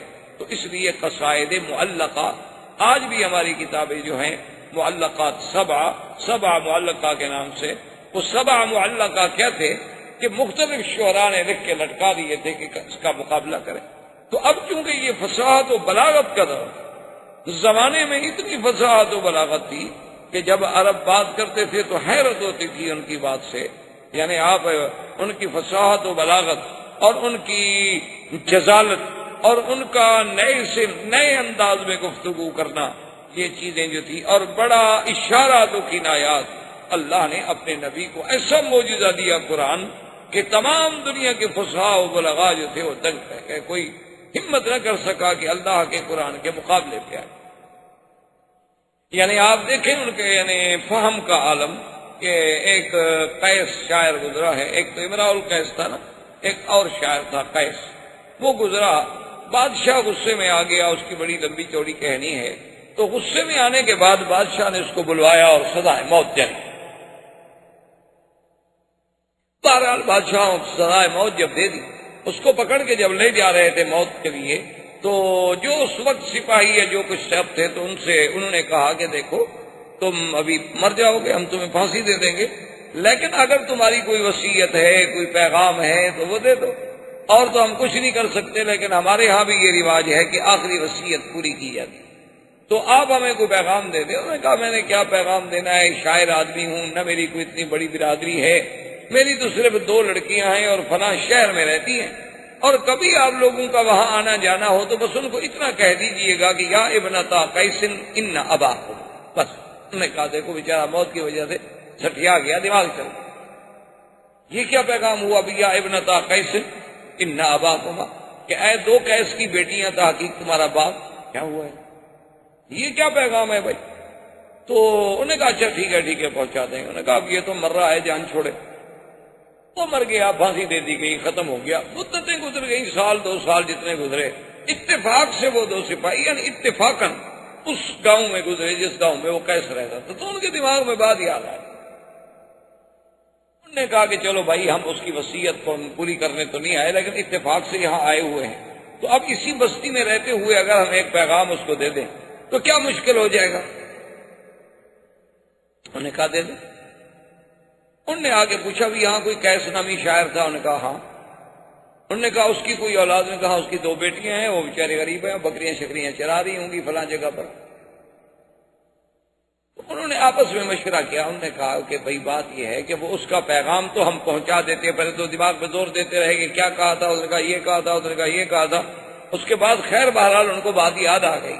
انہوں نے کہا پیغام دے دیتے ہیں، لیکن اس کی بچیوں کو یہ نہیں بتلاتے ہیں کہ تمہارا باپ جو ہے وہ قتل ہو گیا، بادشاہ نے پھانسی دے دی. لڑکیاں بیچاری روتی رہیں گی، ہم کیوں خواہ ان کو غم میں مبتلا کریں. اگر ان کو اطلاع مل چکی ہے تو الگ بات ہے، ورنہ یہ ہے کہ ہم یہ پیغام دے کے چلے جائیں، بعد میں کوئی بتائے گا کہ مر گیا ہے نہیں مر گیا، ہم کیوں بیچاری کو مصیبت پہ ڈالیں. انہوں نے کہا ٹھیک ہے. وہ دونوں آ گئے. وہ بکریاں چرا رہی تھی، ان کو ملے، پوچھا کہ ابنتا کیسے نہ کیا بات. انہوں نے کہا تمہارا باپ. میں نے کہا کہاں، ہم تو باپ کے لیے بہت پریشان ہیں، 2 سال ہو گئے باپ نہیں آئے. انہوں نے کہا فلاں شہر میں تھا اور بالکل تندرست تھا اور ٹھیک ٹھاک تھا، تو اس نے ہمیں کہا تھا کہ اگر تم وہاں کبھی جاؤ تو میرا پیغام دے دینا، میں تو کہیں آگے جا رہا ہوں، میرا لمبا سفر ہے. میری 2 بیٹی ہیں، ان کو اتنا بتا دینا کہ یا ابنتا قیس ان اباکم، بس. انہوں نے کہا اس کے علاوہ کوئی پیغام نہیں. انہوں نے کہا تو ایک لڑکی باتیں کرتی رہی اور ایک لڑکی نے پیچھے سے آ کر تلوار سے حملہ کیا اور ایک سپاہی کو قتل. جب تلوار ماری تو سپاہی تو مر گیا، دوسرا بھاگ گیا. اس کے پیچھے وہ لڑکیاں بڑی دوڑی لیکن وہ بھاگ. اس نے آگے رپورٹ کی، بادشاہ نے پکڑا، وہ لڑکیاں پکڑی گئی. انہوں نے کہا تم نے ہمارا سپاہی مار دیا. انہوں نے کہا جی ہم نے تو اپنے باپ کا قاتل مارا ہے. نے کہا تمہارے باپ کا قاتل؟ بادشاہ کو یاد نہیں کہ وہ تو میں نے سزائے موت دی تھی، کون تھا، کیس بھر گیا. روز تھوڑے قصے ہوتے ہیں، سینکڑوں روز کے واقعات آتے ہیں اور گزر جاتے ہیں. انہوں نے کہا وہ کیسے؟ انہوں نے کہا جی یہ ایک سپاہی موجود ہے، اس سے پوچھیں کہ اس نے ہمیں پیغام دیا ہے کہ یا ابنتا کیس ان اباکما. انہوں نے کہا ہاں جی. انہوں نے کہا اس نے اسی میں ہمیں حکم دیا تھا کہ قد قتل وقاتلہ لناکما، کہ تمہارا باپ مر چکا ہے، قتل کر دیا گیا اور قتل کرنے والے تمہارے سامنے کھڑے ہیں، بدلہ لینا ہے تو لے لو. تو ہمیں باپ نے اس میں پیغام دیا تھا. اور آپ تحقیق کریں، اگر یہ ہمارے باپ کے قاتل نہیں ہیں تو پھر ہم نے زیادتی کی، اور اگر ہم نے اپنے باپ کا خون کا بدلہ لیا ہے تو بادشاہ سلامت. پھر آپ انصاف کریں، اگر ہم بچیاں ہیں، عورتیں ہیں، لڑکیاں ہیں، کہاں جاتی پھر ان کو ڈھونڈ رہے. اتفاق سے ہمارے پاس آ گئے تو باپ کے قاتل کو چھوڑ دیتی. تو بادشاہ نے جب تحقیق کی تو پتہ چلا کہ سزا تو ہم نے دی تھی، لیکن یہی پولیس والے تھے اس کو لے جانے والے. تو انہوں نے کہا اچھا ٹھیک ہے، اس کے وارثوں کو ہم دیت دے دیتے ہیں، اور بچیوں کو کہا کہ تم چلی جاؤ. تو یعنی اندازہ یہ ہے کہ ایک لفظ سے اگلا پیغام سمجھ لینا، تو یہ کوئی معمولی بات نہیں ہوتی. یہ فصاحت و بلاغت جو ہے یہ بھی اللہ کی ایک دین ہے، ہر کسی کو نہیں ملتی. آپ کے ہاں بھی آپ کی تاریخ ہند میں بھی بڑا ایک مشہور واقعہ گزرا ہے نا جی، کہ شہنشاہ ایران اس زمانے میں جب وہ آج سے یعنی صدیوں پہلے، تو اس کے بیٹھے ہوئے ایک شاعر نے، یا کہتے ہیں کہ شہنشاہ ایران نے خود جو ہے اس کی زبان پہ ایک شعر آ گیا. فارسی زبان کا دورہ تھا کہ درے ابلق در جہاں کس نمی موجود، کہ بھئی موتی جو ہے وہ 2 رنگاری ہوتا، یعنی اصلی موتی جو ہے یا سفید ہوگا جیسے اپنا ڈائیمنڈ ہے، لال ہوگا جیسے یاقوت ہے، اچھا اسی طرح بھی نیلم ہوگا، زمرد ہوگا، کچھ ہوگا، یعنی ایک رنگ ہو. درے ابلق، ابلق کہتے ہیں جیسے گھوڑا ابلق ہوتا ہے جس میں 2 رنگ ہوتے ہیں، سفید ہے اور سرخ ہے، سفید ہے اور سیاہ ہے. تو اس نے کہا کہ درے ابلق در جہاں کسنمی موجود، کہ دنیا میں موتی جو ہے وہ 2 رنگاری ہے.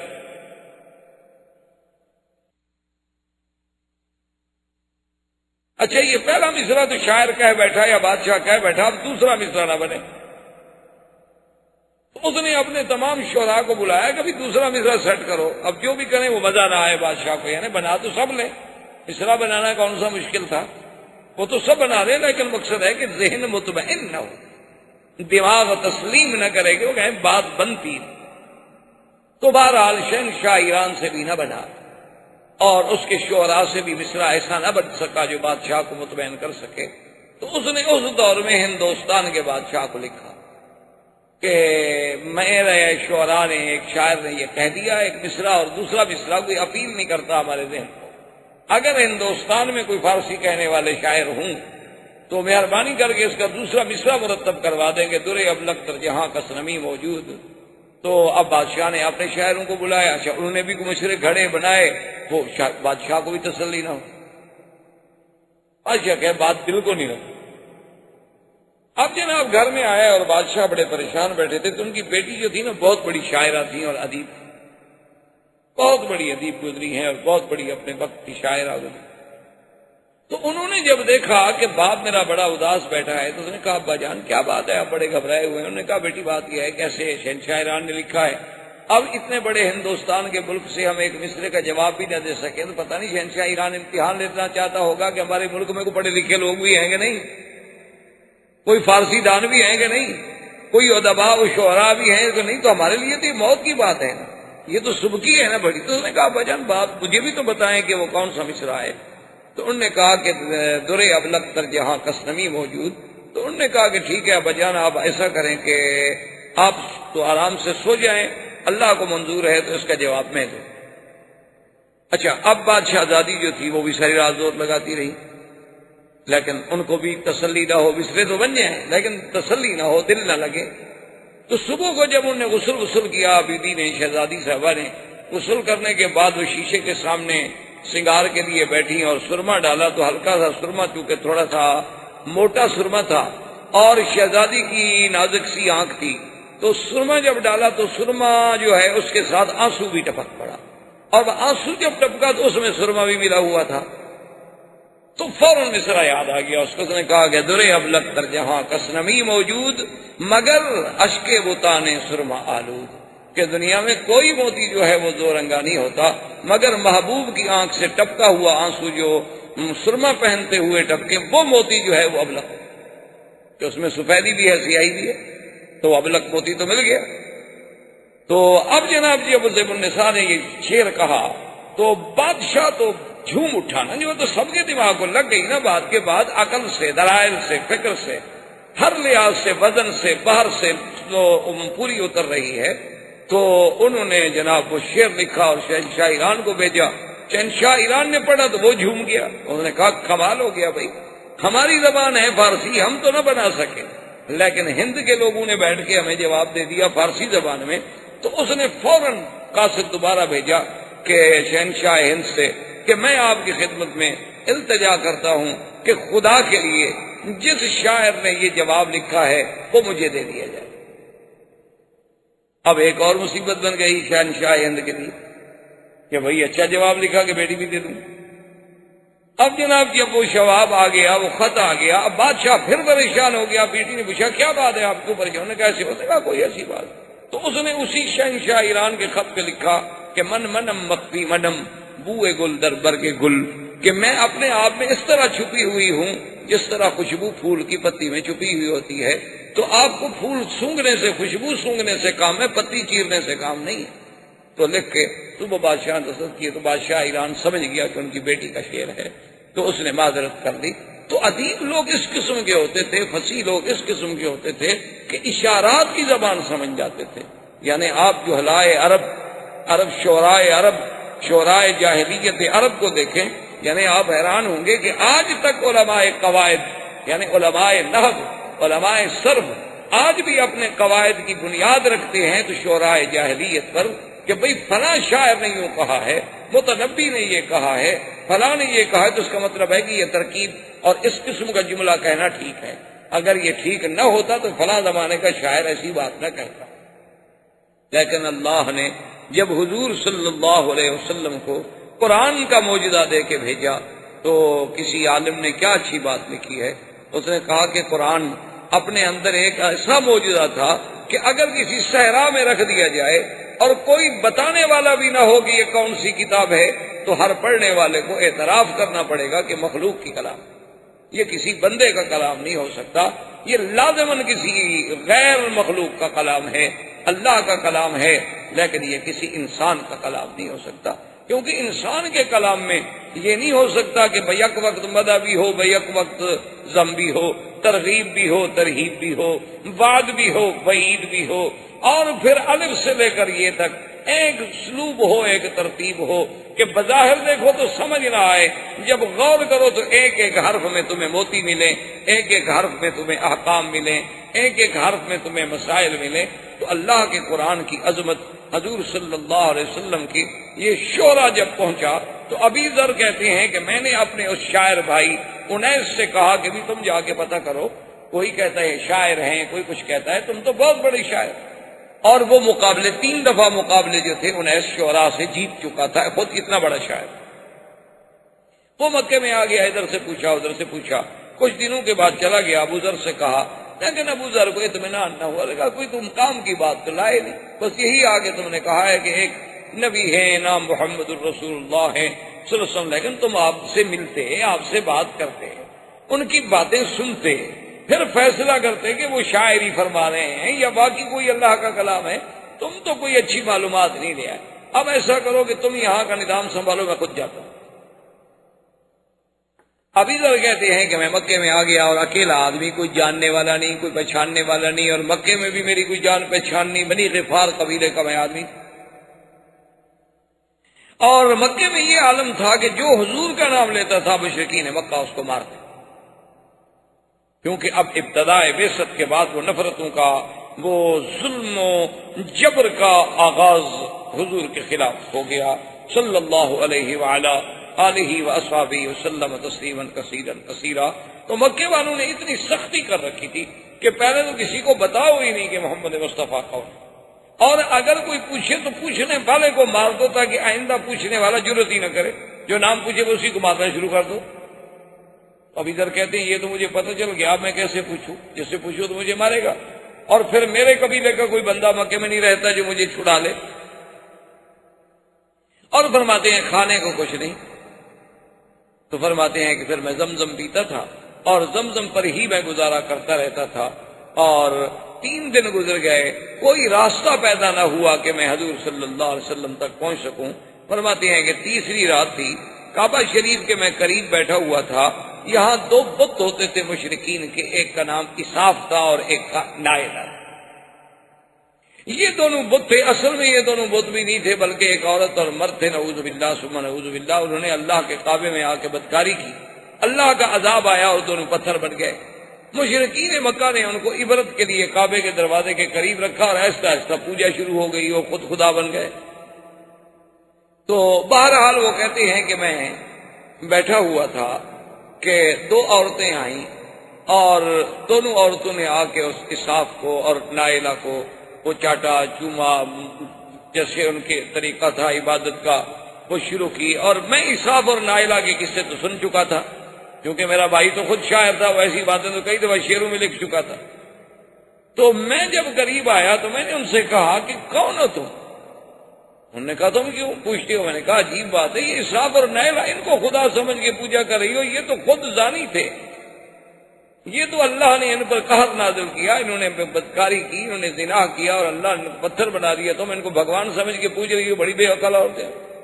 تو انہوں نے جب میری بات سننے تو وہ چیختی ہوئی بھاگی۔ میں نے کہا توبہ توبہ توبہ توبہ توبہ، ایسا بھی کوئی آدمی ہمارے خداؤں کو برا کہے، ہمارے خداؤں کو برا کہے، ہمارے خداؤں کو برا کہے۔ تو ایسے چیختی ہوئی بھاگی، حرم سے دور بھاگتی گئی اور چیختی گئی اور یہی شور مچاتی گئی، اور آگے آنے والے کون تھے؟ سیدنا محمد الرسول اللہ صلی اللہ علیہ وسلم اور حضرت ابی بکر رضی اللہ تعالی عنہ۔ حضور صلی اللہ علیہ وسلم نے حضرت صدیق سے فرمایا بھی عورتوں کو روکو، کیا بات ہے، کیوں چیخ رہی ہیں، کیوں رو رہی ہیں، کیا بات، ان پر کوئی ظلم ہوا؟ تو حضرت صدیق نے روکا اور پوچھا، انہوں نے کہا جی اور کی بات ہے، اللہ کے کعبے میں آدمی کھڑا ہے اور ہمارے خداؤں کو گالیاں دیتا ہے۔ میں نے کہا کون سے خدا؟ انہوں نے کہا اساف و نائلہ کو گالیاں دے رہا ہے۔ تو انہوں نے فرمایا اچھا اچھا تم جاؤ، اور آپ نے فرمایا ابو بکر چلو دیکھو تو صحیح، پھر وہ آدمی تو گویا ہمارے کام کا ہوا نا، کیونکہ وہ تو جب ان کو نہیں مانتا تو اس کا معنی یہ ہے کہ اس کے دماغ میں کوئی توحید کا خلل تو آیا ہوا ہے۔ تو فجاء ابی بکر فجاء رسول اللہ صلی اللہ علیہ وسلم، حضرت ابی ذر کہتے ہیں کہ آقا بھی اور حضرت صدیق بھی دونوں میرے پاس تشریف لائے، اور میں اسی جگہ کعبۃ اللہ کے قریب بیٹھا ہوا تھا۔ میں نے پوچھا تو آپ نے کہا کہ اچھا تم اسحاق اور نائلہ کو برا کہہ رہے تھے. اس نے کہا کہ جی ہاں میں کہہ تو میں رہا تھا, آپ کون ہیں؟ فَرِيَ رسول اللہ, حضور بڑے خوش فرمائے انا محمد رسول اللہ, میں ہی وہ اللہ کا بھیجا ہوا رسول ہوں. تو اس نے کہا کہ حضور میں تو آپ سے باتیں کرنا چاہتا ہوں. آپ نے فرمایا اذا رآک کفار قریش نازوک, کہ تمہیں کفار قریش جو ہیں وہ بڑی تکلیفیں پہنچائیں گے. ایسا ہے کہ تم ابھی اپنے آپ کو تو ظاہر نہ کرو, کل فلاں وقت میں ہم آئیں گے حرم میں, اور جب ہم واپس جانے لگے تو تھوڑا دور رہ کر ہمارے پیچھے پیچھے چلے آنا, اور جس مکان میں ہم جائیں اس مکان میں آ جانا, اور پھر وہاں بیٹھ کے بات. تو ابھی ذر کہتے ہیں کہ دوسرے دن حضور صلی اللہ علیہ وسلم اپنے وعدے کے مطابق تشریف لائے, اور وہاں عبادت کرنے کے بعد جب جانے لگے تو میں آپ کے پیچھے چلا. تو حضور دار ارقم میں تشریف لے گئے. دار ارقم جو ہے جہاں اب صفا مروہ ہے, بالکل اس کے قریب ایک گھر تھا, ایک مکان تھا جس کا نام دار ارقم تھا. اور اس کا بھی ایک بہت بڑا تاریخ میں ایک مقام ہے کہ حضرت عمر بھی وہاں اسلام لائے, ابی ذر بھی وہاں اسلام لائے, سیدنا حمزہ بھی وہاں اسلام لائے. لیکن چونکہ حرم کی توسیع میں صفا مروہ کے بڑھانے میں ضرورت تھی, تو اب تو وہ حرم کا ایک حصہ بن گیا. تو بہر صورت حضور صلی اللہ علیہ وسلم دار ارقم میں گئے, ابی ذر آئے اور اس کے بعد بیٹھے. حضور صلی اللہ علیہ وسلم سے اللہ کا قرآن سنا, فاسلم ابی ذر, ابی ذر فوراً مسلمان. حضور نے فرمایا کہ ابی ذر دیکھو تم کمزور آدمی ہو, اور تم جو ہے ابھی اس کو اپنے اسلام کو اخفاء میں رکھو. اس نے کہا حضور اب اخفاء میں تو میں بھی نہیں رکھتا, لیکن بہرحال یہ ہے کہ میں جا کر اپنے قبیلے میں محنت کروں. تو حضرت ابی ذر پھر تشریف لے گئے بنی غفار میں, تقریباً 15 سال دعوت اسلام دیتے رہے. اور اس وقت ابھی کوئی احکام تو نازل نہیں ہوئے تھے نا, کہ نماز سکھائی جائے, روزہ سکھایا جائے, حج سکھایا جائے, تو احکام ابھی نازل ہی نہیں ہوئے. اس وقت تو صرف درس توحید دیا جاتا تھا, اور شرک سے بچانے کے سبق دیے جاتے تھے, اور نبوت و رسالت کا مقام سمجھایا جاتا تھا, اور آخرت پر ایمان کے بارے میں مختصر سی باتیں بتا دی جاتی تھی. اور اتنی باتیں تو الحمدللہ ایک آدمی اگر صدق قلب سے چاہے تو تھوڑے سے وقت میں سیکھ لیتا ہے. ابی ذر رضی اللہ تعالی عنہ اپنے قبیلے میں گئے, اور پھر دیکھیں کہ اسی ابی ذر کی محنت سے جب حضور مدینہ منورہ تشریف لے گئے تو انہوں نے اتنی بڑی محنت کی کہ اپنا قبیلہ بنی غفار جو تھا وہ تقریباً آدھے کا آدھا مسلمان ہو گیا, اور سب کو لے کر حضور کی خدمت میں پہنچے صلی اللہ علیہ وسلم رضی اللہ تعالی عنہ وارضاہ. تو اب یہ زمانہ تھا حضور صلی اللہ علیہ وسلم کی ابتدائے بعثت. اب حضور صلی اللہ علیہ وسلم کی اس بعثت کو کفار ہضم نہیں کر سکتے تھے, قریش سے برداشت نہیں ہوتا تھا. ہر قسم کی انہوں نے ایذائیں دینی شروع کی, یعنی اصحابہ کو ایذائیں دینی شروع کی کہ جو جس کے پاس غلام ہے وہ اپنے اس غلام پہ ظلم و تشدد کا بازار گرم کر. اتنی ایذائیں پہنچائیں کہ جس کا آدمی تصور نہیں کر سکتا. حتیٰ کہ اللہ تبارک و تعالی رحمت کرے, سب سے پہلے حضور صلی اللہ علیہ وسلم کے بعد جس نے کلمہ حق بلند کیا وہ سیدنا ابی بکر. سب سے پہلے انہوں نے آ کے اللہ کے حرم میں کھل کر اللہ کا قرآن پڑھا اور کافروں کو دعوت توحید دی. اور کافروں نے نعوذ باللہ اتنا مارا حالانکہ ابو بکر قریش. حتیٰ کہ تاریخ میں آتا ہے کہ سیدنا ابو بکر کا چہرہ خون میں بھر گیا, یعنی پتہ نہیں لگتا تھا کہ چہرہ کہاں, اتنا خون بہایا گیا. اور اس کے بعد حضرت عبداللہ ابن مسعود رضی اللہ تعالی عنہ نے حضرت ابو بکر کے بعد وہ ایسے صحابی ہیں جنہوں نے کعبۃ اللہ میں آ کر قریش کے سامنے کھڑے ہو کر قرآن پڑھا. اور ایک روایت میں ہے کہ سورۃ الرحمن پڑھی, اور کافروں نے مارنا شروع کیا. وہ مار رہے ہیں, وہ پڑھ رہے ہیں, وہ مار رہے ہیں, وہ پڑھ رہے ہیں, مار کھاتے رہے, لیکن سورت پوری مکمل کر. اور بڑے کمزور آدمی تھے, خفیف آدمی تھے, آپ کی پنڈلیاں مبارک بڑی پتلی. تو ایک دن ایک صحابی ہنس پڑے تو انہوں نے فرمایا کیا کہہ رہے ہو, اگر ایک پلڑے میں جبل احد رکھا جائے اور ایک پلڑے میں عبداللہ ابن مسعود کی پنڈلی رکھی جائے تو یہ بھاری ہو جائے گی, اتنا شان والا ہے میرا صحابی. تو عبداللہ ابن مسعود کو بھی دوسرے دن حضور نے فرمایا کہ عبداللہ ابن مسعود تم ایسی کوشش نہ کرو, تم کمزور آدمی ہو, قریش تمہیں ماریں گے, کل بھی تمہیں اتنا مارا. اس نے کہا لو امرتنی رسول اللہ لقرأت اليوم, اگر آپ مجھے حکم دیں تو آج میں پھر جا کے پڑھوں قرآن. ماریں گے تو ماریں گے, کیا ہوگا. اب حضور صلی اللہ علیہ وسلم کے خلاف قریش نے محاذ بنایا اور ابی طالب کے پاس آئے اور ابی طالب سے آگے کہنے لگے کہ بھئی اب ہم تنگ آ چکے ہیں، دو باتیں چن لو، یا تو حضور صلی اللہ علیہ وسلم سے علیحدہ ہو پھر ہم خود نمٹ لیں گے، یا پھر حضور صلی اللہ علیہ وسلم کو دعوت توحید سے روک دو۔ وہ آپ کا مشہور تاریخ میں آج تک جو جملہ ہے کہ جب ابی طالب نے حضور سے قریش مکہ کے سرداروں کا مطالبہ رکھا تو آپ نے فرمایا واللہ یا عمی، میرے چچا خدا کی قسم ہے، لو وضعوا الشمس فی یمینی والقمر فی یساری، اگر یہ سورج لا کے میرے داہنے ہاتھ پہ رکھ دیں اور چاند کو میرے بائیں ہاتھ پہ رکھ دیں، میں ان کو تو ٹھوکر مار سکتا ہوں لیکن اللہ کی توحید کو میں نہیں چھوڑ سکتا۔ ابی طالب نے بھی کہا کہ اچھا بھائی میں کیا کروں۔ دوسرے دفعہ ابی طالب کے پاس وفد لے کے آئے اور ایک دفعہ بڑی عجیب بات کی کہ انہوں نے کہا کہ ایسا کرتے ہیں کہ حضور کا مقابلہ کرنے کے لیے بھئی ہم خود کیوں نہ ایک آدمی پیدا کریں۔ تو انہوں نے نضر ابن الحارث کو پیدا کیا۔ نضر ابن الحارث جو ہے یہ بڑا شاعر تھا، بڑا ادیب تھا اور بڑا لفاظ تھا اور بڑا قصہ گو آدمی تھا۔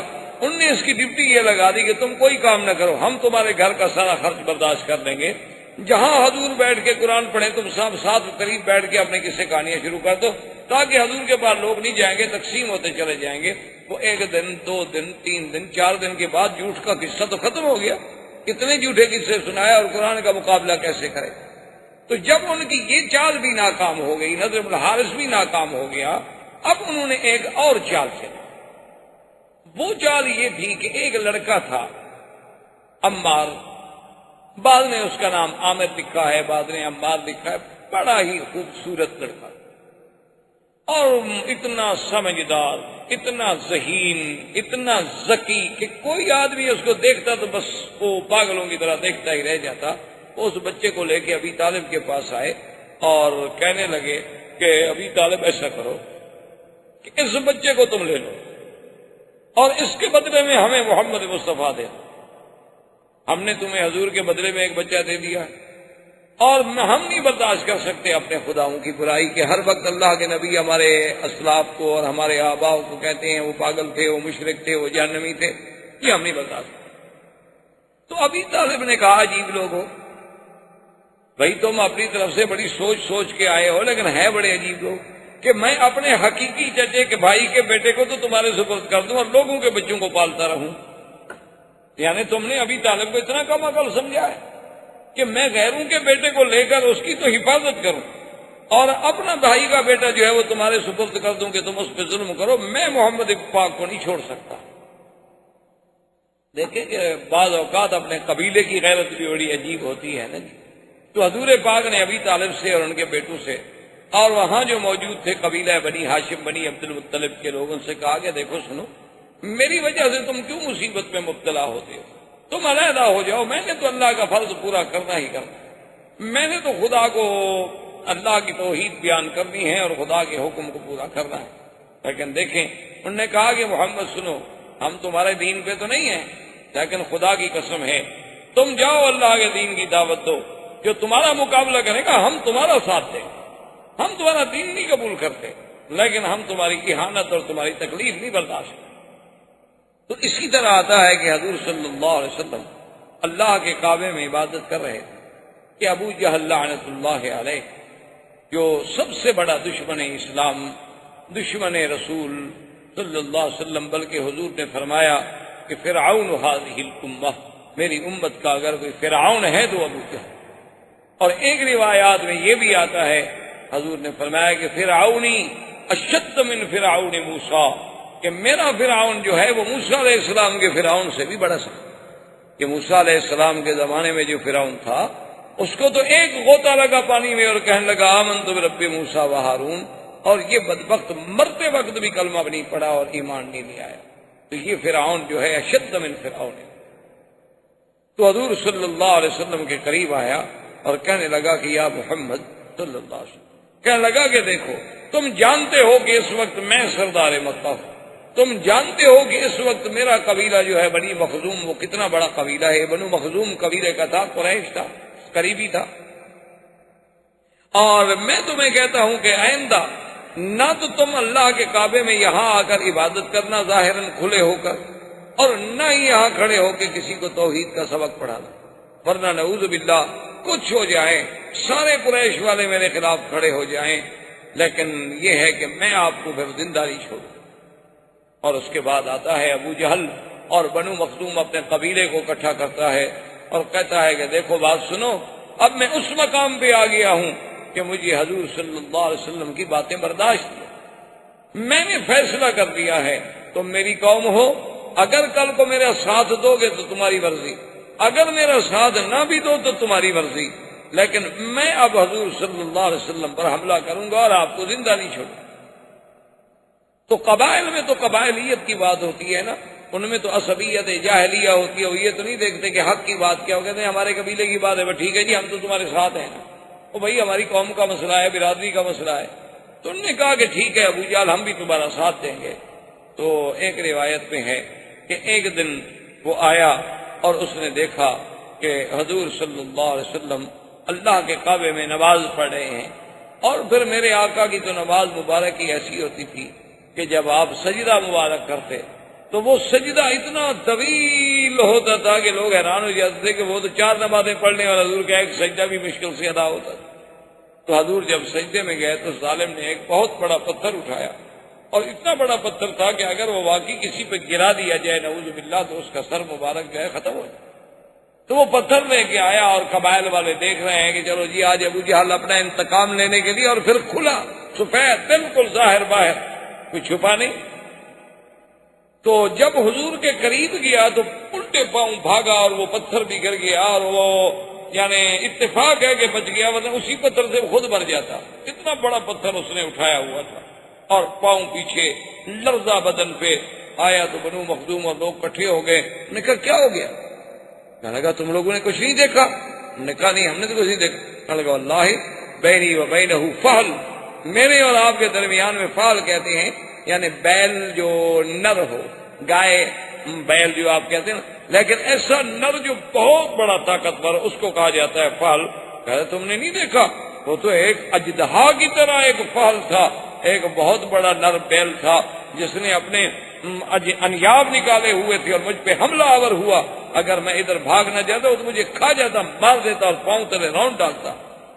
تو اللہ تبارک و تعالی نے حضور صلی اللہ علیہ وسلم کو اس کے اس قاتلانہ حملے سے یوں حفاظت فرمائی، لیکن کچھ عرصے کے بعد ابو جہل پھر بھی باز نہ، اس نے آ کر پھر حضور صلی اللہ علیہ وسلم کو للکارا اور کہا کہ یا محمد صلی اللہ علیہ وسلم اما منعتک، میں نے تمہیں منع نہیں کر دیا تھا کہ تم مسجد میں آ کر اللہ کے کعبے میں آ کر لوگوں کے سامنے کھلے عبادت نہ کیا کرو، لیکن تم نے میری بات نہیں سنی، میں نے تمہیں منع کر دیا تھا، اور آج میں پھر تمہیں آخری بات کہہ رہا ہوں کہ اگر واللہ لرأیتک، نعوذ باللہ اس نے بڑا سخت کلمہ کہا کہ اگر میں آپ کو سجدے کی حالت میں نے اب دیکھ لیا نا تو میں آپ کو کچل دوں گا۔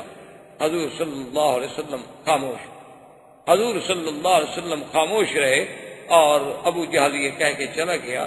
وما لبث قلیلا، ابھی ایک دن ہی گزرا تھا، دوسرے دن حضور صلی اللہ علیہ وسلم پھر اسی جگہ تشریف لائے اور آ کے عبادت شروع۔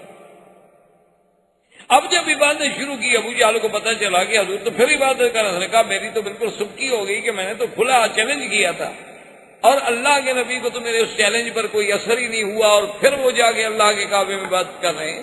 تو وہ ظالم جوش میں آ کے وہاں سے بڑھا اور ایک بہت بڑا پتھر لے کے آیا اور کہنے لگا کہ آج تو میں بالکل ہی نہیں چھوڑوں گا، کچل دوں گا۔ جب حضور کے قریب آیا تو اس کے بعد الٹے پاؤں بھاگا اور گرا، چہرہ متغیر ہو گیا، ڈر کے مارے کانپ رہا ہے۔ قبیلے کے لوگ آئے، پوچھا، کہتا ہے واللہ بینی و بینہ خندقا من نار، کہ جب میں آگے بڑھا حضور کے اور میرے درمیان میں ایک آگ کی بڑی بڑی نہر بنی ہوئی تھی، اگر میں ایک قدم بھی آگے بڑھاتا تو مجھے تو آگ جھلس دیتی۔ اور حضور نے بھی فرمایا کہ واللہ لو دنا منی، خدا کی قسم ہے کہ آج اگر ابو جہل میرے قریب آتا لقتطف الملائکہ، اللہ کے فرشتے اس کی بوٹی بوٹی کر کے اڑا دیتے، پھر دنیا میں اس کا وجود ہی نہ ملتا۔ تو اب حضور صلی اللہ علیہ وسلم کی زمانے بعثت کا، یعنی آپ کی دعوت کا، آپ کی تبلیغ کا، آپ کے انذار کا، اور کفر کے مقابلے کا، اور کفر کے ظلم و تشدد کا دور شروع ہو گیا کہ ایسے ایسے، اور خدا کی قدرت دیکھیں کہ یہ جو آپ کا 13 سالہ دور ہے مکی زندگی کا، یہ ایک دن کا دور نہیں، 2 دن کا دور نہیں، 4 دن کا دور نہیں، 13 سال 13 سالہ زندگی کا دور اور صبر محض. یعنی آپ حیران ہوں گے. لوگ تو کہتے ہیں نا کہ اسلام تلوار کے زور سے پھیلا. اسلام کیا ہے جی؟ ان کا تو نشانی تلواریں ہیں، بس لوگوں کو کاٹ دیتے ہیں اور کاٹ کے پھینک دیتے ہیں اور یہ کر دیتے ہیں. 13 سال تک اللہ کے نبی نے دعوت کے میدان میں جو تکلیفیں اٹھائی ہیں، جواب کیا تھا؟ صبر محض کے رسول فاصبر کما صبر، فاصبر کما صبر اولو العزم من الرسل. کہ محمد عربی صلی اللہ علیہ وسلم آپ صبر کریں بس. یعنی صحابہ کو انگاروں پہ تڑپایا جا رہا ہے اور حضور گزرتے ہیں تو کہتے ہیں صبر. صحابہ کو نعوذ باللہ یعنی تپتی ہوئی ریت پر لٹا کے اتنے بڑے بڑے کانٹے کھجوروں کے لے کے چبھوئے جاتے تھے اور اسی سے خون نکلتا تھا، پیپ نکلتی تھی، لیکن اس کو حضور پاک کا سبق تھا کہ صبر. تم کچھ دیکھو نا جی، کمزور آدمی کچھ نہ کر سکے تو چلو ایک دفعہ تو تھپڑ مار دے گا نا، اگلا آدمی کیا ہے پھر جو مرضی ہے کر. لیکن حکم یہ تھا کہ فاصبر صبر، کچھ نہیں کہ کوئی جواب نہیں. تو متواتر 13 سال تک مسلمانوں نے اتنی زبردست تکلیفیں برداشت کی کہ جس کا تصور نہیں ہو سکتا. آپ حیران ہوں گے کہ بی بی سمیہ جو اسلام لائی حضور صلی اللہ علیہ وسلم پر، ابو جہل ظالم نے اس سے کہا کہ اسلام چھوڑ دو. بی بی سمیہ نے کہا کہ اب تو میں حضور صلی اللہ علیہ وسلم کا دامن مبارک نہیں چھوڑ. تو پتہ ہے اس ظالم نے کیا عذاب دیا؟ اس نے 2 سرکش اونٹ منگوائے. بی بی سمیہ کے دونوں ٹانگوں میں رسے باندھے گئے، ان رسوں کو اونٹوں کے گلے میں ڈالا گیا اور دونوں اونٹوں کو مخالف سمت میں دوڑایا گیا اور بی بی صاحبہ کا بدن جو تھا وہ 2 حصوں میں تقسیم ہو گیا اور ظالم نے نیزہ مارا جو بی بی صاحبہ کو لگا. یعنی آپ اندازہ کریں ظلم و تشدد کا کہ ایک زندہ انسان کو یعنی یوں پکڑ کے جیسے آپ مرغی کو 2 حصے کرتے ہیں یا کسی بکری کو آپ 2 حصوں میں تقسیم کرتے ہیں، یہ کہہ دینا تو بڑا آسان، لیکن اسی طرح تقسیم کر دیا گیا. لیکن اس وقت بھی ان کی زبان پہ تھا اشہد ان لا الہ الا اللہ واشہد ان محمد رسول اللہ. تو حضور صلی اللہ علیہ وسلم نے یعنی اس سے بڑا کوئی ظلم ہوگا کہ میرے آقا طواف کر رہے ہیں، حالت طواف میں ہیں اور قریش باہر آ کے بیٹھ جاتے.